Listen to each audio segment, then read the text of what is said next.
දේශනය ශ්‍රවණය කරන්නට ඔබට ආරාධනා කරමින් ඒ සඳහා වන ආගමික කටයුතු වෙත අපේ අවධානය යොමු කරන්නටයි සූදානම් වන්නේ. ආරාධනා කරනවා ගරු අග්‍රාමාත්‍ය මහින්ද රාජපක්ෂ මැතිතුමන්ට අද ධර්මදේශකයන්න් වහන්සේ උදෙසා දැහැත් වට්ටියක් පූජා කොට ධර්මදේශනය සඳහා ආරාධනා කරන්නට කියා ඊට පෙර එතුමන් විසින් බුදුන් වහන්සේට මල් පූජා කොට පහන් දල්වා ඒ ආගමික වතාවත්හි යෙදෙනවා ඇති. අද ධර්මදේශකයන්න් වහන්සේ කොළඹ 7 ආර්.ජී. සේනානායක මාවතේ ශ්‍රී සම්බෝධි මහා විහාරාධිපති එවැගේම අපේ රට සිට ලෝකේ පුරා ධර්ම දානය ධර්ම ප්‍රචාරය ධර්ම අනුශාසනාවන් රැගෙන යාම සඳහාම සුසැදි බෞද්ධ නාලිකාවේ වර්තමාන සභාපති තැන්පත් අවසරයි බොරලන්දේ වජිරඥාන අපේ නායක ස්වාමින් වහන්සේ. අද 204 වන ධර්මදේශනා වාරය ඔබ හමුවට තබමින් බුදුරජාණන් වහන්සේ දේශනා කරන්නට වුණු 84000ක් ධර්මස්කන්ධයෙන් බිඳක් ඔබ හමුවට ගෙන එන්නට උන්වහන්සේට සාදුකාර පවත්වමින් අප ආරාධනා කරමු.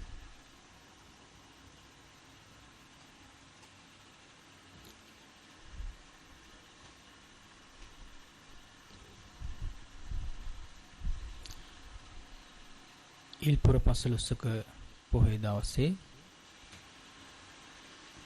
මේ වෙලාවට નિયમિત ධර්ම දේශනාව ශ්‍රවණය කරන්නට කලින් හැමදෙනාම පංචශීලයේ සමාදන් වීමට සෝදානම් වෙමු. හැමදෙනාම নমස්කාරය කියන්න.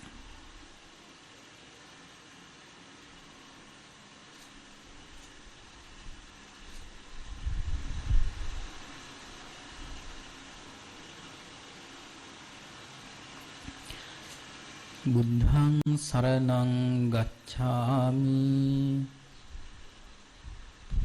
ධම්මං සරණං ගච්ඡාමි සංඝං සරණං ගච්ඡාමි ဒ ුතියම්පි බුද්ධං සරණං ගච්ඡාමි ဒ ුතියම්පි ධම්මං සරණං ගච්ඡාමි ဒ ුතියම්පි සංඝං සරණං ගච්ඡාමි တ තියම්පි බුද්ධං සරණං ගච්ඡාමි တ තියම්පි ධම්මං සරණං ගච්ඡාමි တ තියම්පි සංඝං සරණං ගච්ඡාමි තිසරණ ගමනං සම්පොන්නං පානාති පාතා වේරමණී සික්ඛාපදං සමාදියාමි අදින්නාදාන වේරමණී සික්ඛාපදං සමාදියාමි කාමේසු මිච්ඡාචාරා වේරමණී සික්ඛාපදං සමාදියාමි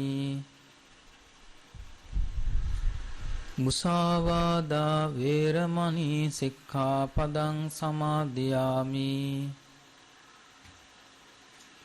සුරාමේරය මජ්ජපමා දට්ඨානා වේරමණී සික්ඛාපදං සමාදියාමි මේ තිසරණ සහිත වූ පංචශීල ධර්මය නිවන් පිණිසම හේතු වාසනා වේවා තිසරණේන සද්ධින් පංචශීලං ධම්මං සාදුකං සුරක්ෂිතං කତ୍වා අප්පමාදේන සම්පාදේත समन्ता चक्रवालेषु अत्रा गच्छन्तु देवता सद्धम्मं मुनिराजस्स सुनन्तो सग्ग मोक्षदं ධම්ම ශ්‍රවණ කාලෝ අයං භදන්තා ධම්මස්සවන කාලෝ අයං බදන්තා ධම්මස්සවන කාලෝ අයං බදන්තා නමෝ තස්ස භගවතෝ අරහතෝ සම්මා සම්බුද්දස්ස නමෝ තස්ස භගවතෝ අරහතෝ සම්මා සම්බුද්දස්ස නමෝ තස්ස භගවතෝ අරහතෝ සම්මා සම්බුද්දස්ස අදුක්කම සුඛං සන්තං භෝරේ පඤ්ඤේන දේසිතං තංච අභිනන්දන්තෝ නේව දුක්ඛා පමුංචති තී. අති ගෞරවනීය මහානායක මාහිම්පාණන් වහන්සේලා අනුනායක මාහිම්පාණන් වහන්සේලා ඇතුළු කොට ඇති සමස්ත මහා සංඝරත්නයන් අවසරයි. ශ්‍රී ලංකා ජනරජයේ අග්‍රාමාත්‍ය ඒ වගේම ආගමික කටයුතු සංස්කෘතික අමාත්‍ය ධුරයේද හොබවන අපේ මහින්ද රාජපක්ෂ මැතිතුමන් ඒ වගේම ශිරාන්ති වික්‍රමසිංහ රාජපක්ෂ ආර්යාව ඇතුළු කොට ඇති සම්භාවනීය වාසනාවන්ත පින්නතුනේ අද ඉල්පුර පසළොස්වක පොහොය දවසේ වෙනදා මේ ධර්ම දේශනාව සිදු කරනු ලබන්නේ අර්ලියගහ මන්දිරයේ විශේෂයෙන් අපේ රටට පමණක් නෙවෙයි මුළු ලෝකයටම මහා පීඩාකාරී ලෙස ව්‍යසනකාරී ලෙස බලපවත්වා තිබෙන කොරෝනා වසංගත තත්ත්වය නිසා වෛද්‍ය උපදෙස් පිළිපදිමින් ඒ නීති රෙගුලාසි වලට යටත්ව අපි මේ ධර්ම දේශනාව අද දවසේ දේශනා කරනු ලබන්නේ කොළඹ හත විජේරාම මාවතේ අපේ අග්‍රාමාත්‍යතුමාගේ නිල නිවසේ සිට 2004 වර්ෂයේ අපේ අග්‍රාමාත්‍යතුමන් ශ්‍රී ලංකා ජනරජයේ පස්වන විධායක ජනාධිපතිතුමන් බවටත් ඊට පෙර අග්‍රාමාත්‍යතුමන් හැටියට කටයුතු කරද්දී විශේෂයෙන් මේ ධර්ම දේශනා මාලාව ආරම්භ කරලා මේ ධර්ම දේශනාව පවත්වන්නේ 204 වන ධර්ම දේශනාව හැටියට බෞද්ධයන් හැටියට අද අප හැම දිනාටම ඊටාම් වටිනා පොහොය දවසක් ඉල්පුර පසළොස්වක පොහොය දවසේ සිදු වුණු ශාසනික ක්‍රියාදාමයන් අතර ඊටාම වැදගත් වෙන්නේ තුන්ලෝතලයේ මෙත් කරුණා දීන්තිමා වදාළ අංගීරස භාග්‍යවත් වූ අරිහත් වූ සම්මා සම්බුදුරජාණන් වහන්සේ එදා බුද්ධගයා බෝධි මණ්ඩලයේදී පස්මරුන් දසමරුන් පරාජයට පත් කරලා චතුරාර්ය සත්‍ය ධර්මයන් ස්වයං බොහෝ ඥානෙන් අවබෝධ කරගෙන චතුරාර්ය සත්‍ය ධර්මයන් අන්තර්ගත 84000ක් ධර්මස්කන්ධය ප්‍රචාරය කිරීම සඳහා එහෙම නැත්නම් ඒ ධර්මයේ සැනසීම හැම දිනාටම බෙදා හදා දීම සඳහා සැටනමක් වූ මහා රහතන් වහන්සේලා ප්‍රථම වතාවට ධර්මචාරිකාවෙහි යෙදෙන්නට කියලා අනුදැන වදාළ උතුම් පොහොය දවස තමයි අද දවස. ඒ වගේම කටින මහා පින්කම් සිදු කරගන්න අවසාන පොහොය දවස. එහෙම නැත්නම් චීවර මාසේ අවසාන පොහොය දවස තමයි මේ ඉල් පුරපසළොස්වක පොහොය දවස. ඒ වගේම අපි දන්නවා භික්ෂුන් වහන්සේලා වස් සමාදන් වෙනකොට පෙරවස් සමාදන් වීම පසුවස් සමාදන් වීම කියලා ආකාර දෙකක් තියෙනවා. පසුවස් සමාදන් වන භික්ෂුන් වහන්සේලා මේ පොහොය දවසේ තමයි වස් පවාරණය කරන්නේ. ටිකක් තාම වැදගත් කාරණයක්. ඒ වගේම බුදුරජාණන් වහන්සේගේ ශ්‍රාවක පිරිස අතරින් එහෙම නැත්නම් භික්ෂු මහා සංඝරත්නය අතරින් මහා ප්‍රඥ මහරහතන් වහන්සේ මහා ප්‍රඥයන් වහන්සේලා අතරින් අග්‍රස්ථානයටපත් උනේ අග්‍රශ්‍රාවක මහරහතන් වහන්සේලා දෙනමගෙන් සාරිපුත්ත මහරහතන් වහන්සේ. සාරිපුත්ත මහරහතන් වහන්සේ පිරිනිවීම සඳහා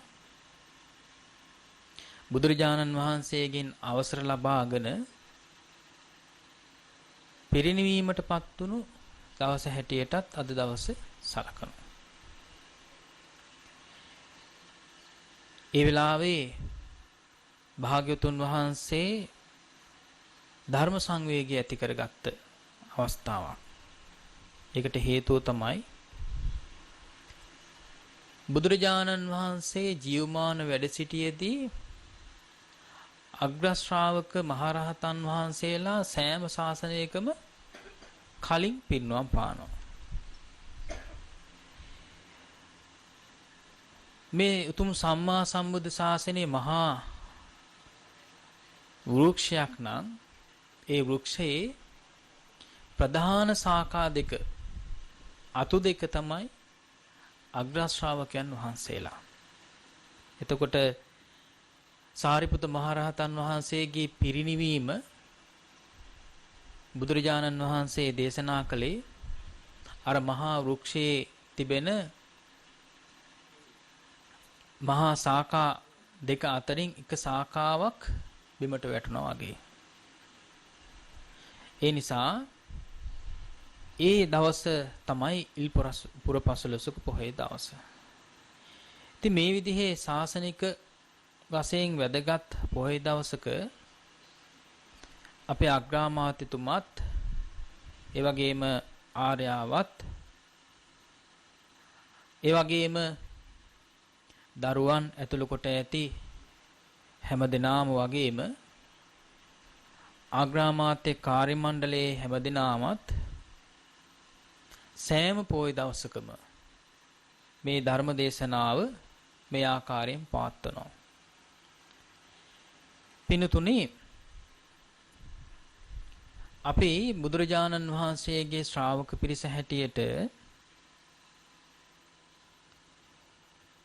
බුදුරජාණන් වහන්සේ දේශනා කොට වදාළ උතුම් ශ්‍රී සද්ධර්මයේ ඉස්සෙල්ලාම දැනගන්න ඕනේ. ඊළඟට තමයි අපිට මේ ධර්මය අනුව ජීවිතේ ගත කරන්නට එහෙම නැත්නම් අනුගමනය කරන්න පුළුවන්කම ලැබෙන්නේ. අගමැතිතුමනි, මම කල්පනා කළා අද දවසේ මේ ධර්ම දේශනාව සඳහා මාතෘකාවක් තෝරා ගැනීමේදී අපි ගොඩාක් වෙලාවට අපේ ජීවිතේ පුරුදු වෙලා තියෙන්නේ තමන් ගැන හිතනවට වඩා අනුන් ගැන හිතන්න. නේද? ඒක සාමාන්‍යයෙන් රටේ නායකත්වයේ තුල තියෙන එක්තරා ක්‍රියාදාමයකුත් වෙනවා. රටේ පුරවැසියන්ගේ ආරක්ෂාව, ඒ වගේම අභිවෘද්ධිය, ඒ වගේම රටේ ජනතාවගේ සුබ සිද්ධිය තමයි රටේ නායකයන් විසින් නිරන්තරයෙන්ම සොයා බලා කටයුතු කරන්නේ. ඉතින් ඒ අතරේ ඔබතුමා වෙන් කර ගන්නවා පොහොය දවසේ විශේෂයෙන්ම රටේ ජනතාවට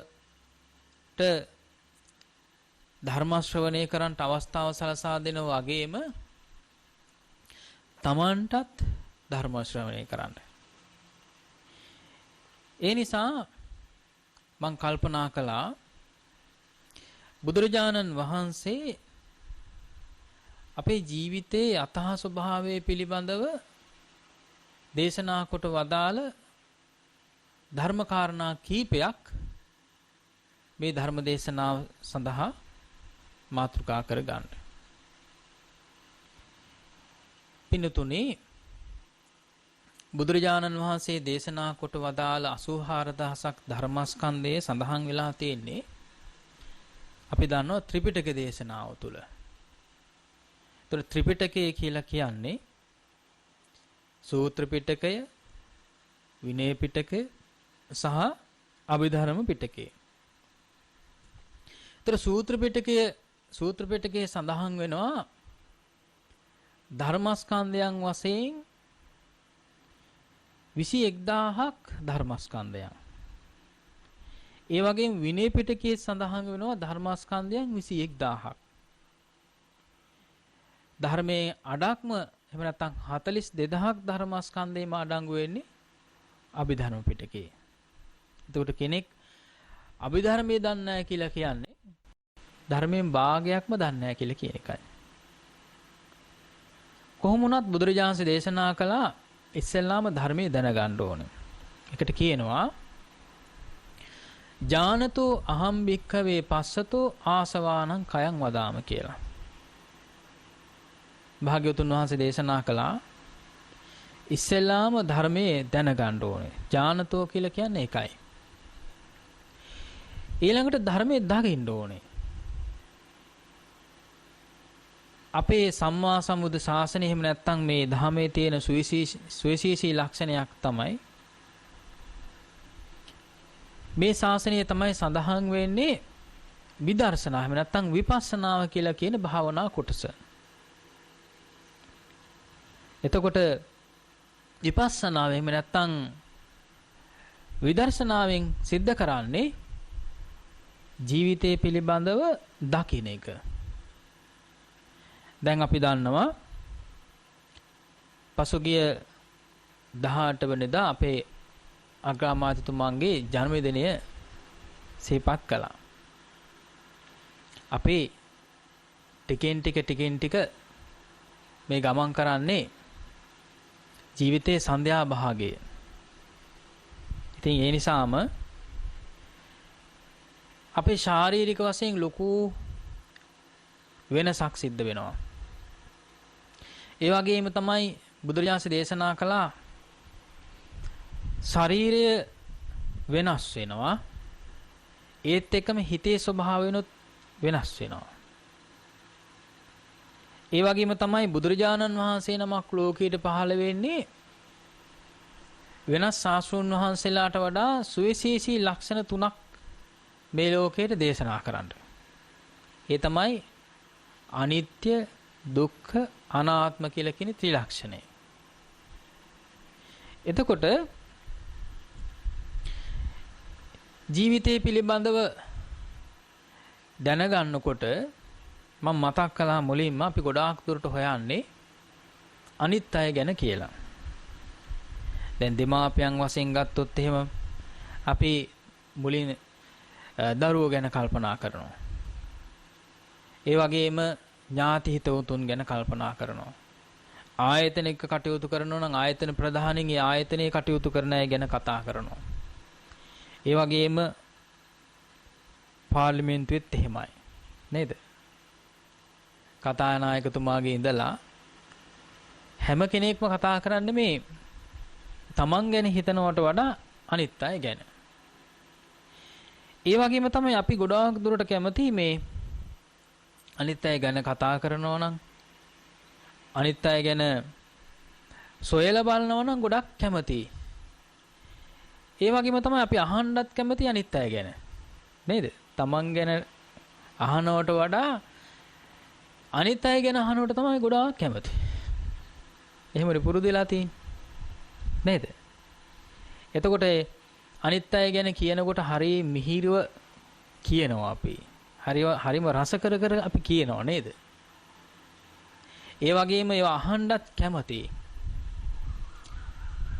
අගමැතිතුමනි අපි බණ අහන කොටත් එහෙමයි. බණ අහන කොටත් අපි සාමාන්‍ය ජාතක කතාවක් වගේ අහන්න කැමතියි. ඒ කියන්නේ බුදුරජාණන් වහන්සේගේ බෝසතාණන් වහන්සේගේ චරිතය පිළිබඳව කතා පුරුති අපි අහන්න කැමතියි. ඒ වගේම ශ්‍රාවක චරිත පිළිබඳව අපි අහන්න කැමතියි. ඒ කතා ප්‍රවෘත්තියක් අපිට අහන්න කැමතියි.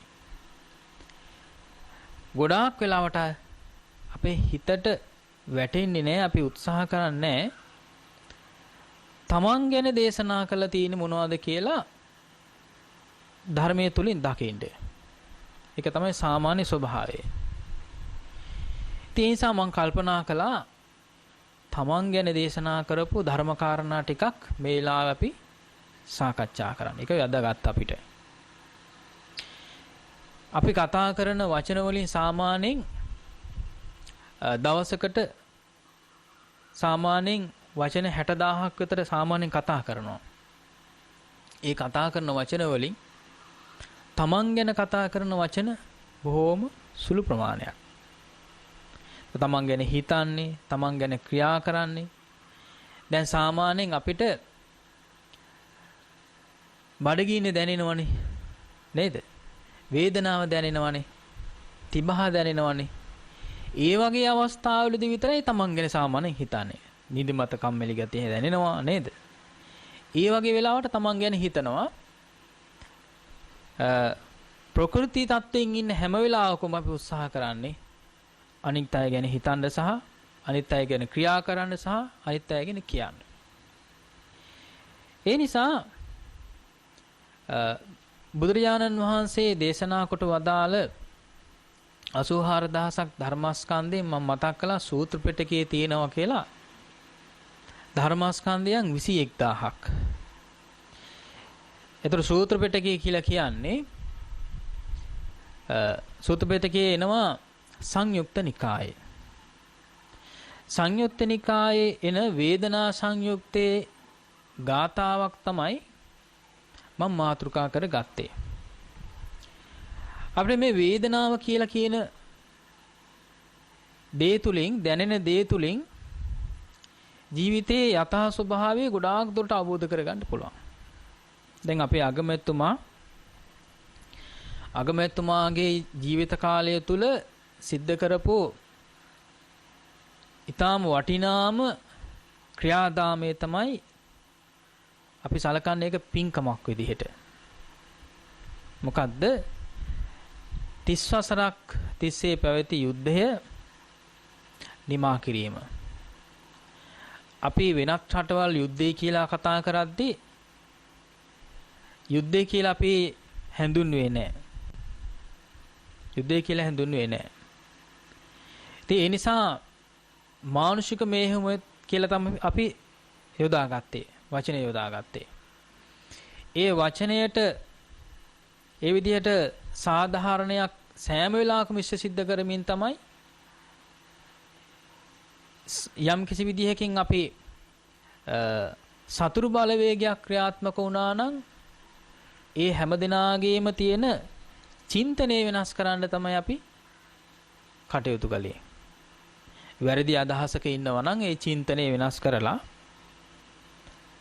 ඒ අය නිවැරදි මාවතට ගන්න තමයි උත්සාහ කළේ. ඉතින් ඒ අතර වාරේ අපේ අගමැතිතුමාට මතකයි විශේෂයෙන්ම රටේ ජනතාව බෝම්බ බියෙන් ඒ වගේම නොයෙකුත් විදිහේ තාඩන පීඩන වලින් දුක් විඳිනකොට ඒ වේදනාව ඒ ජනතාවගේ වේදනාව තුලින් තමයි ඔබතුමාගේ හදවතට මහා අනුකම්පාවක් ඇති වුනේ. ඒ වගේම තමයි මේ යුද්ධය නිමා කරන්නට ඕනේ කියලා ලොකු ශක්තියක් හිතට දැනුනේ වේදනාව තුලින්. එතකොට මේ හැමෝම අකමැති දෙයක් තමයි සියලුම සත්වයන් අකමැති දෙයක් තමයි දුක් විඳින එක. කිසිම සතෙක් කැමති නෑ දුක් විඳින්න. තිරිසන් සතෙක්වත් කැමති නෑ දුක් විඳින්න. බුදුරජාණන් දේශනා කළා උපදින සෑම සත්වයක්ම කැමති සැප විඳින්න. සුඛ කාමානි භූතානි කියලා දේශනා කළා. උපදින සෑම සත්වයක්ම සැපයට කැමති කියලා. එතකොට ඒ සැප අතරින් බුදුරජාණන් දේශනා කළා සැපයන් දෙකක් ප්‍රධාන වශයෙන්. එකක් තමයි తాවකාලික සැපය. අනිත් එක තමයි සදාකාලික සැපය. ඒතර తాවකාලික සැපය කියලා කියන එක සාමාන්‍යයෙන් කෙනෙකුට විඳින්න පුළුවන් ආහාර පාන ගන්න වෙලාවේ. ඒ වගේම තමන්ගේ ජීවිතයේ අත්‍යවශ්‍යම දේවල් තමන්ට සපුරා ගන්න පුළුවන් හැම අවස්ථාවකදීම తాවකාලික සතුටක් උදා කරගන්න පුළුවන්. නේද? ආහාර පාන, ඉදුම් හිටුම් හරියට තියෙනවා නම්, ඇඳුම් පැළඳුම් හරියට තියෙනවා නම්, බෙහෙත් හේත් ටික හරියට තියෙනවා නම්, ජීවිතයේ අත්‍යවශ්‍ය දේවල් හරියට තියෙනවා නම් අපිට ඒ තුලින් ඇති වෙන්නේ తాවකාලික සැපයක්. බුදුරජාණන් වහන්සේ නමක් ලෝකෙට පහළ වෙන්නේ ඒ తాවකාලික සැපේ විඳිනවා වගේම සදාකාලික සැනසීමමන මාර්ගඵල පිළිවෙලටපත් වෙලා නිර්වාණ ශාන්තියෙන් සැනසීමටපත් කළ දෙන්න. එදා ඉල්පුර පසළොස්වක පොය දවසේ භාග්‍යවතුන් වහන්සේ අර මහරහතන් වහන්සේලා 69ට දේශනා කළේ තමන් ඉස්සෙල්ලාම මේ ධර්මය අනුගමනය කරලා දුකින් මිදිලා තමයි චරද බික්කවේ චාරිකං බහුජන හිතාය බහුජන සුඛාය කියලා තමන් ලබාගත් සැනසීම අනිත් අයටත් ලබා දීමට කටයුතු කරන්නට කියලා දේශනා කළේ. ඉස්සෙල්ලා මේ සැනසීම තමන් උදා කර ගන්න ඕනේ. ඒතර ධර්මයේ සැනසීම තමන් උදා කර ගන්න ඕනේ. ඒ නිසා අපේ අගමැතිතුමා විශේෂයෙන්ම ධර්මානුකූලව ජීවිතය ගත කරන නිසාම එතුමා ධර්මයේ සැනසීම කොයිතරම්ද කියලා. ඉතින් ඒ නිසාම තමයි මේ පොයේ දවසේ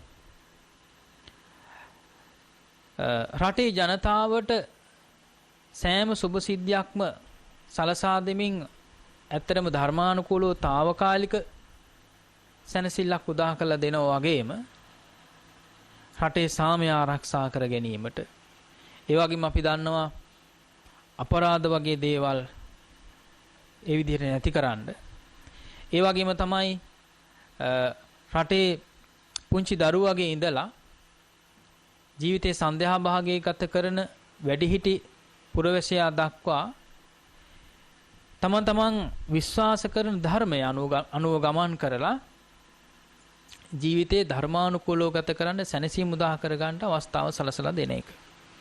ඒක අපි හිතන්නේ ඇත්තටම රටේ නායකයෙකු අතින් සිද්ධ වෙන්නට ඕනි තාම වැදගත්ම ක්‍රියාවලියක්. අපි මාතෘකාව දෙසට හැරෙමු. බුදුරජාණන් දේශනා කළා අදුක්කම සුඛං සන්තං බුහුරිපඤ්ඤේන දේසිතං තංච අභිනන්දන්තෝ නේව දුක්ඛා පොංචති. අපිට මේ ලෝකේ නැවත නැවත උත්පත්ති ලැබලා ඊළඟට වයසට යන එක දුකක් හැටියට ඊළඟට ලෙඩ රෝග හැදෙන එක දුකක් හැටියට දැන් උපදින නිසානේ මේ කොරෝනා වසංගත තත්ත්වයට අපි මුහුණ දෙන්නේ. සත්‍යය උපදින නිසානේ. ඒ නිසාම බුදුරජාණන් දේශනා කළා මේ කියන දුක් ස්වභාවයන් අපි දන්නවා නැවත නැවත මරණයටපත් වෙන එක. ඒ වගේම කැමති දේවල් නොලැබීම, ප්‍රියයන්ගෙන් වෙන්වීම. අපි දන්නවා දැන් අගමැතිතුමාට හදවතටම දැනෙච්ච දෙයක් තමයි අර යුද්ධයේදී බෝම්බයක් පිපිරිච්ච අවස්ථාවකදී පියතුමෙක් ඇවිල්ලා තමන්ගේ දරුවා හොවාගෙන අනාගතයේ දරුවන්ට මේ විදිහට සිද්ධ වෙන්නට එපා කියලා කියපු අවස්ථාව. එතකොට අපි නැවත නැවත උත්පත්ති ලැබෙන හිඳ තමයි ওই විදිහේ තාඩන පීඩන වලට මූණ දෙන්නට සිද්ධ වෙන්නේ. මේකේ කෙලවරක් නැහැ. අපි දන්නවා ඇත්තටම මේ කොරෝනා වසංගත තත්ත්වය නිසා කෝටි සංඛ්‍යාත පිරිසක් මේ වෙනකොට රෝගී තත්ත්වයටපත් වෙලා. ලක්ෂ සංඛ්‍යාත පිරිසක් මරණයටපත් වෙලා. තවමත් සාමාන්‍යයෙන් ලෝකයේම ගත්තොත් සමස්තයක් විදිහට 3000කට ආසන්න ප්‍රමාණයක් දවසකට මරණයටපත් වෙනවා. කොයිතරම් ප්‍රමාණයක්ද? එතකොට ලෝකයේ උපදින සත්වයන් අතරින් මිනිස්යාගේ ආයුෂය ඊටාම සුළු ප්‍රමාණයක් කියලා බුදුරජාණන් දේශනා කළා. අපමිදම් බික්ඛවේ මනුස්සානං ආයු කියලා. එතකොට මේ ගත කරන බොහෝම පුංචි වයස් සීමාව තුළ අපි ලෙඩ රෝග වලට මුහුණ දෙනවා. ඒ වගේම තවත් විදිහේ අනිත් අයගේ බලපෑම් වලට තාඩන පීඩන වලට අපිට මුහුණ දෙන්න සිද්ධ වෙනවා. ඒ වගේම තමයි අගමැතිතුමනි හොඳ දේවල් කළත් හොඳයි කියලා කියන්නේ බොහොම ටික දිනයි. නේද? හොඳ දේවල් කළොත් හොඳයි කියලා කියන්නේ බොහොම ටික දිනයි. ඒවා දකින්නේ සමහර වෙලාවට එක්කෝ දේශපාලන එහෙම් බලන අවස්ථා තමයි ඒ කෝණයෙන් තමයි ගොඩාක් වෙලාවට හොඳ දේවල් දිහා බලන්නේ. ඉතින් ඒ නිසාම මේ රටක බෙදීම් තත්ත්වය ඒ විදිහට දේශපාලනික වශයෙන් ඊටාම දරුණුවට පවතින නිසා හොඳ දේවල් හොඳ විදිහට දකින්නේ බොහොම ටික දෙනයි. ගොඩාක් වෙලාවට තියෙන්නේ අපිට අහන්න ලැබෙන්නේම හොඳ දේවල් කළොත් හොඳ වචනයක් නෙවෙයි ගොඩක් වෙලාවට. ඒක තමයි සාමාන්‍ය ස්වභාවය. ඔබතුමාට මතකයි අපේ සම්මා සම්බුද්ධ ශාසනයටත් මේ රටටත් ඊටාම වටිනා ශාසනික මෙහෙවරක් සමාජික මෙහෙවරක් සිද්ධ කරපු අපේ අනගාരിക ධම්මපාලතුමා. එතුමා සිහිපත් කළ කාරණයක් තමයි රටට සමාජයට වැඩ කරද්දී අපි බලාපොරොත්තු වෙන්න ඕන කියලා කියනවා ගැරහුම් අපවාද කියලා කියනවා. එතකොට ඒවා කවදාවත් අහන්නේ කියලා හිතාගෙන වැඩ කළොත් අපිට අපේ මානසිකත්වය ගොඩාක් වෙලාවට දුර්වල වෙනවා. ඒ නිසා හොඳ දේවල් කරද්දී අගමැතිතුමා වගේ ඒ විදිහට ඊටාම ජීවිතය පිළිබඳවත් හොඳින් අවබෝධ කරගෙන සමාජය පිළිබඳවත් හොඳින් අවබෝධ කරගෙන විශේෂයෙන්ම දේශපාලනික වශයෙන් හොඳ පරිණත භාවයකින් කටයුතු කරන නිසා මේ වෙනකොට රටේ සංවර්ධනය වෙනුවෙන් විශාල කාර්යභාරයක් ඔබතුමා සිද්ධ කළා. ඒක කාටවත් නැහැයි කියලා කියන්න පුළුවන් කමක් නැත්තේ නෑ. විශේෂයෙන්ම යුද්ධය පැවති කාලය තුල අපි දන්නවා ප්‍රධාන වශයෙන්ම අපිට තිබුණේ ජාත්‍යන්තර වශයෙන් බලපෑම්. ඉතින් ඒවටත් මුහුණ දීලා රටේ අභ්‍යන්තරික වශයෙන් බලපෑම් මතරක් නෙවෙයි විශේෂයෙන්ම විදේශික බලපෑම් වලටත් හසු වෙන්නේ නැතුව රට බේරා ගත්තේ ඒ විදිහට ජීවිතය පිළිබඳව ගොඩාක් ලොකු අත්දැකීමක් තියෙන හින්දා. ඉතින් ඒ අත්දැකීම් අතරින් බුදුරජාණන් දේශනා කළා අපි නිරන්තරයෙන් හිතන්න කල්පනා කරන්නට කියලා සිහිය පිහිටුවා ගන්නට කියලා සතර සතිපට්ඨානෙට අපි දන්නවනේ දැන් සතර සතිපට්ඨානය තුල සඳහන් වෙනවා කායානුපස්සනාව. කය කයානෝ බලන එක නේද? ඒතර දැන් අපි සාමාන්‍යයෙන් ගොඩාක් වැඩ කටයුතු කරනවා කියලා අපි කියනවා. කාර්ය බහුලයි කියලා කියන්නේ ගොඩක් අපි කැමතියි. නේද? අපි ගොඩක් වැඩ කරනවා හරි කාර්ය බහුලයි කියලා කියන්නත් කැමතියි, පෙන්වන්නත් කැමතියි. දැන් ඔතුමා මේ අපේ පන්සල සමීපයේ ඉන්න හින්දා මම දන්නවා වෙනත් රජයක් පවතින කාලය තුල වුණත් ඇත්තටම ඒ ජනාධිපතිවරුන්ට ඒ අගමැතිවරුන්ට තිබ්බ නැති කාර්යභාරයක් තමයි ඔතුමාට තිබ්බේ. නිරන්තරයෙන්ම දේශපාලනික වශයෙන්ද ඒ වගේම ව්‍යාපාරිකයන් ආදි වශයෙන් හැමෝම ඇවිල්ලා ඔබතුමා මුණ ගැහෙනවා. එතකොට විශේෂයෙන්ම ඒ හැම දෙයක්ම පීඩාවකට ගන්නේ නැතුව කාර්ය බහුලත්වයේ පෙන්වන්න නැතුව ඒ වගේම හැම දිනාටම සුහදව කතා බහ කරලා ඒ විදිහට හැම දිනාගේම ප්‍රශ්න වලට ඇහුම්කන් දෙන ස්වභාවයක් ඔබතුමා තුල තිබ්බා. ඒ නිසා තමයි ලොකු ප්‍රසාදයක් මහා සංඝරත්නය තුල උනත් පවතින්නේ. ඒ වගේම රටේ ජනතාව තුල පවතින්නේ. ඒක සුවිශේෂී ලක්ෂණයක් නායකයෙකුගේ. ඉතින් ඒ தত্ত্বය උදා කරගන්න පුළුවන්කම ලැබුණේ ඇත්තටම ධර්මානුකූල ජීවිතය ගත කරන නිසා. අගමැතිතුමේ අපි ගොඩාක් වැඩ කරනවා කියලා කිව්වට බුදුරජාණන් දේශනා කළා අපි දවසේ කරන්නේ ප්‍රධාන වශයෙන් වැඩ හතරයි. කර්ණීය සූත්‍රයේ සඳහන් වෙනවානේ. තිට්ඨං චරං නිසින්නෝවා සයානෝවා කියලා. මේ කරන වැඩ හතර. මොනවාද? අපි එක වෙලාවකට හිටගෙන ඉන්නවා. තවත් වෙලාවකට වාඩි වෙලා ඉන්නවා. තවත් වෙලාවකට ඇවිදිනවා. තවත් වෙලාවකට නිදා ගන්නවා. ওই වැඩ හතර විතරනේ කරන්නේ. නේද? මොන වැඩ කරනවා කියලා කිව්වත් ওই වැඩ හතර විතරයි අපි කරන්නේ. ඒක තමයි බුදුරජාණන් දේශනා කළේ. මෙන්න මේ ඉරියව් හතරදී ප්‍රධාන වශයෙන් අපේ සිහිය පිහිටවන්න කියලා. මම හිටගෙන ඉන්නවා, මම වාඩි වෙලා ඉන්නවා, මම ඇවිදිනවා, මම නිදා ගන්නවා. ඔක සිහියෙන් කරන්න කියලා දේශනා කළා. එතකොට ගොඩාක් වැඩ කරනවා කියලා හිතනවට වඩා මේ වැඩ හතරේදී සිහිය පිහිටව ගන්නකොට මානසික වශයෙන් ලොකු සැහැල්ලුවක් අපිට උදා කරගන්න පුළුවන්. සැහැල්ලුවක් උදා කරගන්න පුළුවන්. ඊළඟට බුදුරජාණන් දේශනා කළා වේදනානුපස්සනාව කියලා. වේදනාවට හිත යොමු කරගන්න කියලා. දැන් අපි දන්නවා අපි වාඩි වෙලා ටිකක් වාඩි වෙලා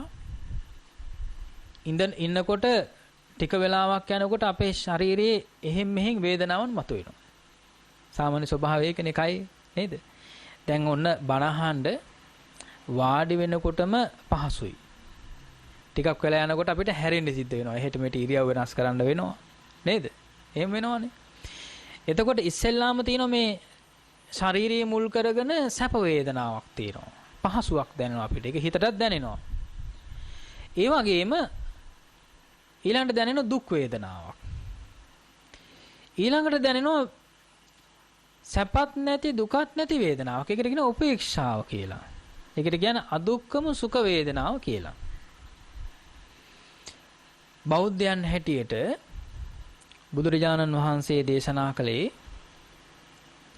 මෙන්න මේ කියන උපේක්ෂා වේදනාව තුළ හිත වැඩිපුර තියාගන්න කියලා. ඒ සඳහා බුදුරජාණන් වහන්සේ භාවනා ක්‍රම 40ක් දේශනා කළා සමත භාවනාවේ. ඒකට කියනවා සම 40 කර්මස්ථාන කියලා. ඒතකොට මේ කර්මස්ථාන 40න් උගන්වන්නේ හිතේ අර උපේක්ෂාව දියුණු කරගන්න ආකාරය. ඒක තමයි සමාධිය කියලා කියන්නේ. එතකොට.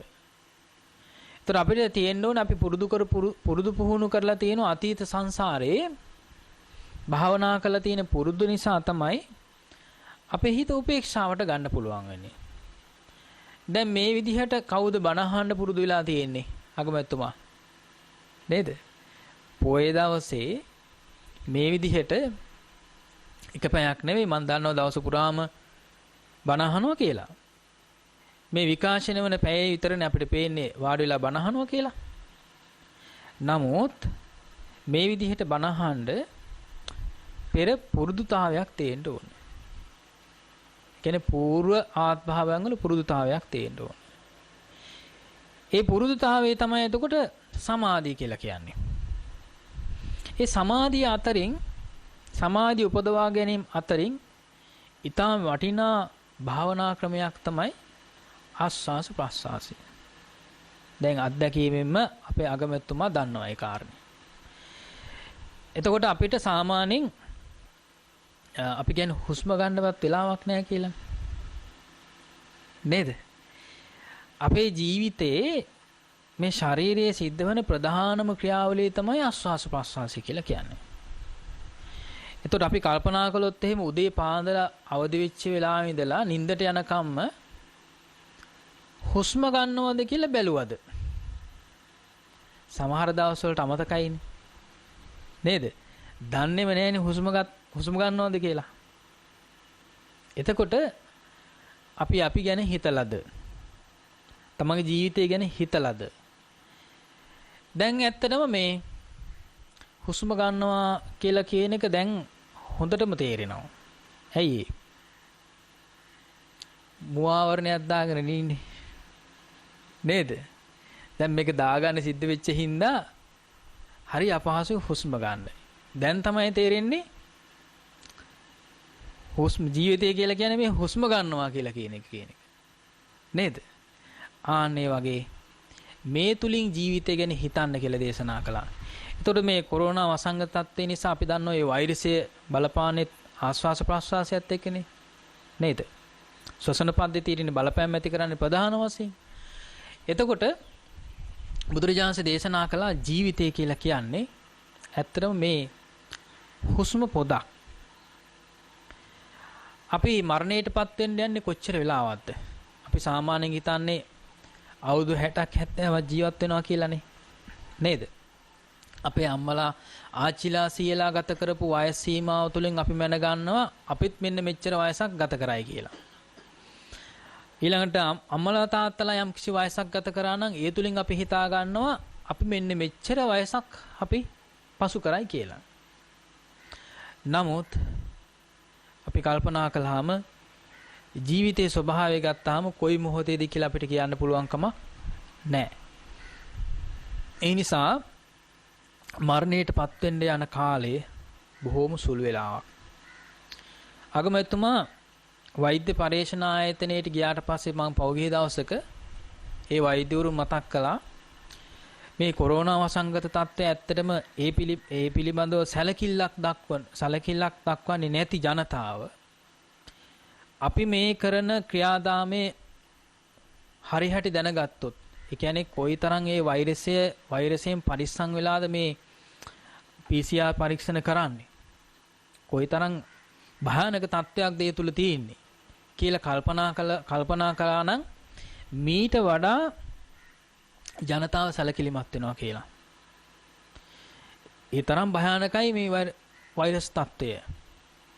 ඉතින් එතකොට බොහොම පුංචි ඇහැටවත් පේන්නේ නැති වෛරසයක් ජීවිතේ සම්පූර්ණයෙන් නැති කරනවා. එතකොට සම්පූර්ණ මේ ශරීරයේ තියෙන ශක්ති සම්පන්න භාවයේ බලපුලුවන්කාරකම් ඔක්කොම ඉවරයිනේ. නේද? කොච්චර වැඩ කරලා තියෙනවද? කොච්චර ශක්ති සම්පන්නව වැඩ කරලා තියෙනවද? ඒ හැම දෙයක්ම ඉවරයි අවසන් වෙනවා මේ පුංචි වෛරස් තත්ත්වයේ බලපැවැත්වුනොත් එහෙම ශරීරයට. අන්න ඒ වගේ එක හුස්ම පොදක් තමයි ජීවිතය කියලා කියන්නේ. ඒ හුස්ම පොද දිහා බලන් ඉන්න පුළුවන් නම් අපිට. ඒ කියන්නේ ඒ හුස්ම පොදේ යථාර්ථය පිළිබඳව දකින්න පුළුවන් නම් ජීවිතය පිළිබඳව අවබෝධ කරගත්ත වෙනවා. ඒ නිසා බුදුරජාණන් දේශනා කළ ආනාපාන සති භාවනාවේ කොටස් 16කට වෙන් කළා බුදුරජාණන් වහන්සේ. ආනාපාන සතිය කොටස් 16කට. එතකොට අර දීගං වාස සන්තෝ දීගං අසසාමීති පජානාති දීගං වා පස්සසන්තෝ දීගං පස්සසාමීති පජානාති කියලා කොටස් 16කට වෙන් කළා. ඒ කොටස් 16 තමයි වෙන් කරන්නේ ප්‍රධාන කොටස් 4කට. කායානුපස්සනාවට කොටස් 4යි. වේදනානුපස්සනාවට කොටස් 4යි. චිත්තානුපස්සනාවට කොටස් 4යි. ධම්මානුපස්සනාවට කොටස් 4යි. ඒතර සතර සතිපට්ඨානෙන් වාසය නොකරන අයට අපි දන්නවා සිහිය නැති නිසා පස්පව් දසකුසල් සිද්ධ වෙන නිසා එතකොට සතෙක් මරන්න යන්නේ කොච්චර වෙලාවද? හොරකම් කරන්න යන්නේ කොච්චර වෙලාවක්ද? ඒ වගේම කාමයේ වරද හැසිරෙන්න යන්නේ කොච්චර වෙලාවක්ද? බොරුවක් කියන්න යන්නේ කොච්චර වෙලාවද? දුම් පානය කරන්න මත්පැන් පානය කරන්න යන්නේ කොච්චර වෙලාවද? ඒ කියන්නේ හොඳ නමක් නරක වෙන්න යන්නේ කොච්චර වෙලාවක්ද? ඒ විතරක් නෙවෙයි මේ ජීවිතයේ තමන් කෙරෙහි කලකිරීමක් පසුතැවීමක් ඇති කරගන්නව විතරක් නෙවෙයි. බාහිර වශයෙන් අපිට ලැබෙන අපවාද ඒ විතරක් නෙවෙයි. බුදුරජාණන් දේශනා කළේ ජීවිතයේ තියෙන ප්‍රධානම දුක තමයි සතර අපායට වැටෙන එක. එතකොට කෙනෙක් සතර අපායට වැටෙන්න යන්නේ කොච්චර වෙලාද? අගමැතිතුමා දන්නවා අපාය කියලා කියන එක සතර අපාය කියලා කියන එක අපි දන්නවා අපාය හතරක් තියෙනවනේ. අපාය ප්‍රධාන අපාය හතරයි සම්පූර්ණයෙන් අපායන් තියෙනවා 136ක්. 136ක් තියෙනවා. හරියටම මේ රෝහලක ප්‍රධාන වාට්ටු 4 වගේ. කියන්නේ ප්‍රධාන අසනීප වර්ග පරීක්ෂා කරනෝනේ ඉස්සෙල්ලාම OPD එකේ වෛද්‍යතුමා නේද? එයා තමයි තීරණය කරන්නේ උණ ලෙඩ්ඩු යන්න ඕනේ මේ වාට්ටුවට කියලා වෙන් කරනවානේ අපි. නේද? දැන් මේ දවස්වල නම් කොරෝනා රෝගීන් යවනවා ඒ රෝහල් වලට. ආන්නේ වගේ වැරදි කරන අයත් මේ අපායන් 136ට යවන කෙනෙක් ඉන්නවනේ. නේද? කෙනෙක් ඉන්නවා. අපාය පිහිටලා තියෙන්නේ කොහෙද කියලා බුදුරජාණන් දේශනා කළා. මේ පොළොවේ මට්ටමේ ඉඳලා යොදුන් 100ක් ගැඹුරින් තමයි පළවෙනි අපායේ තියෙන්නේ.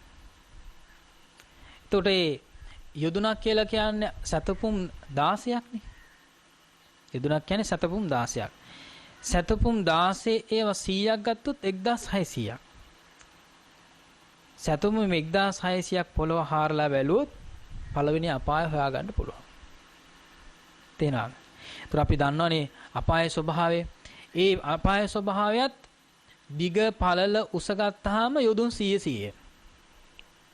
එක පැත්තකින් හමන ගින්දර ගිනි දැල් අනිත් පැත්තට ගමන් කරනවානේ.